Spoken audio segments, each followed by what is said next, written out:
In this video, I'm going to show you a step-by-step guide on exactly how I was able to connect my Nintendo Switch 2 to my TV here, as you can see. It is actually very simple. Well, the first thing that we need to do is that we need to make sure that this thing right here, which is on the back right here, you need to remove this one, unfortunately.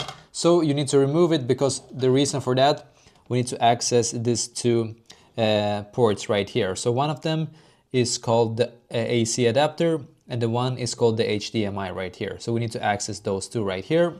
And the first cable right here is going to be your HDMI cable. So you need to insert it into the second one right here. This is the HDMI here.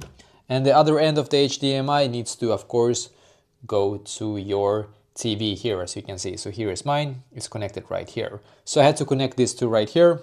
The second thing that we need to connect here is the power adapter. So this cable right here.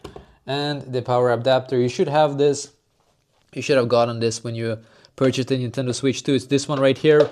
I have a pretty long cable, as you can see, but it goes basically all the way here to this thing. And then a little bit hard sometimes, I guess, but this is the Nintendo Switch 2 here. You need to basically look for this port right here. So not this, you need to look for this. And the screen needs to be where the logo is on this one. So the screen, actually, the logo is not there. So the logo is just there, and this is where the screen needs to be.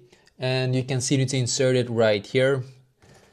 So insert it here, and yeah, it's pretty easy. Quite often you're going to have no issues whatsoever to insert it, to be fair. So the second step is going to be for you to grab your remote here, and I'm going to click on this button right here. So I had to select the HDMI 3 arc here, as you can see, and that is basically exactly how to do this.